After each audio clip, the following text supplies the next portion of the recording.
So there's like two people I'm talking to right now. Now camcorder nonsense. He always made content. He never cared. He always just kept making content, and it started getting better. And I was like, you know what? I don't care either. I'll just make content and try to impress. Camcorder nonsense.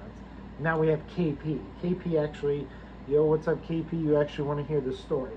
So this is just from my memory for Tron. What I'm gonna do is we start out in like Russia, really Russia, undisclosed location, and we see this. It's kind of like the beginning of War Games, where we see, what's that actor's name? I don't think Michael Madsen, where he's got to turn his key to launch the rocket, so they got to do it at the same time.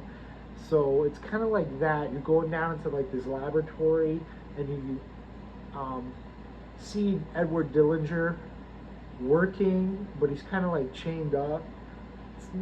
It's not so bad like in the Street Fighter movie where Blanca is all chained, but that wasn't Blanca. That was Dulcine. That was all chained. Dulcine made Blanca. So anyway, so we see Dillinger. He's working on a program. He's got unlimited resources, but he doesn't like what he's doing. So he actually takes the code, which is the base of the Master Control Program, takes it with him, and he escapes out of Russia, and he gets into the United States eventually.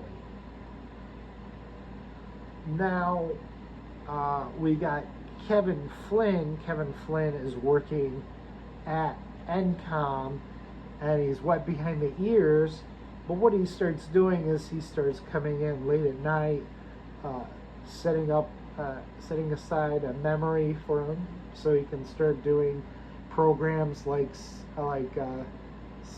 Base Paranoids, Matrix Blaster, a whole slew of them.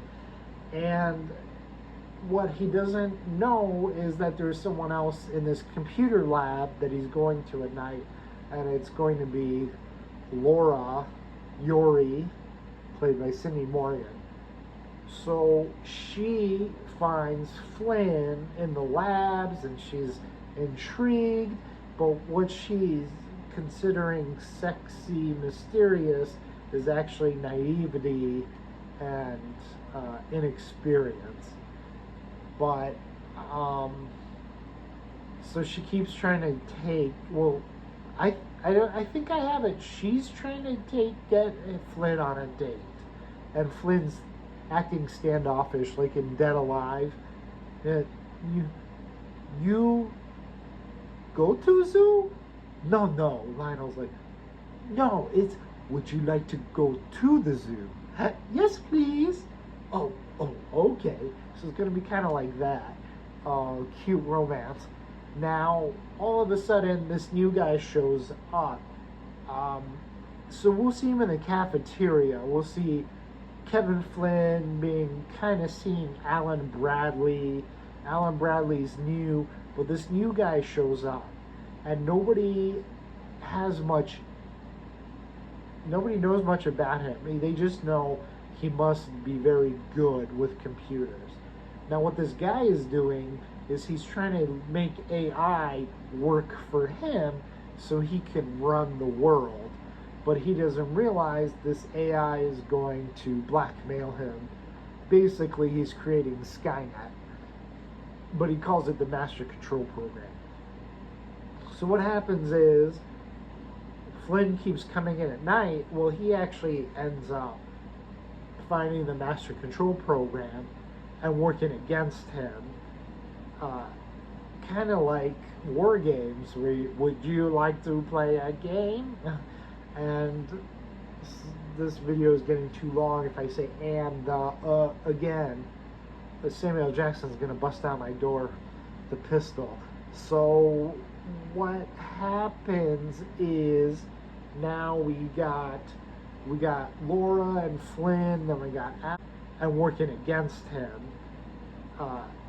kind of like war games. Would you like to play a game? And this video is getting too long if I say and again. But Samuel Jackson's gonna bust down my door, the pistol. So what happens is now we got Laura and Flynn, then we got Alan and Flynn, and Alan doesn't see what the big deal is.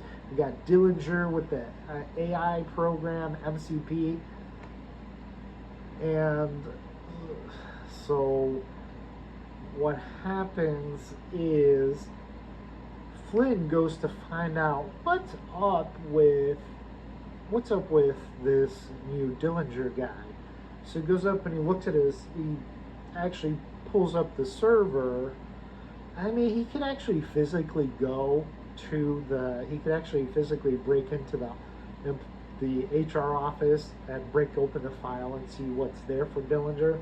It's going to be very loose, very generic. It's not going to tell Flynn anything other than this guy is like some kind of informant or something, or a spy. So while this is happening, Flynn's also working on his programming his games, and then he's also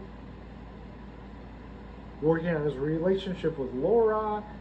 But what ends up happening is, I guess we could say, the MCP notifies Dillinger that Flynn's onto him. So what the MCP, what Dillinger does is he starts asking the MCP to help him find stuff. So the MCP is like, hey, the more games the MCP plays with Flynn, the more Flynn plays with the MCP, the larger the MCP, Master Control Program's brain's going to be. So Kevin doesn't realize the more time he spends with the MCP is actually going to be the end of Kevin Flynn and all of humanity eventually. So MCP gives the data over to Dillinger, and it's a hard interface. So when Dillinger, in the next one, Dillinger can have so much disposable income, so much petty cash, that he houses his office with synthesized speakers so that the MCP can literally talk to him. And so it's got to be, the data's got to go through those speakers, those logic boards and the speakers to make the sound of speech. And what happens is now we're getting to the end of the movie, and there's a lot of stress. Everyone's stressed. Everyone's sweating. It sucks. Everybody knows something's wrong. Dillinger gets Kevin's games. He takes them. He goes, Kevin's a spy. He has no loyalty. So he takes it to the people up on the top floor, and he's like, this guy's a rat, get rid of him. I've got these games that I've made, put your trust in me, and let's get rid of Kevin Flynn. He's acting so weird. And so what happens is they end up playing Space Paranoids, and it just blows them away so much that they're like, let's make this into an arcade. Let's not just like release it on the Atari, let's make it an arcade.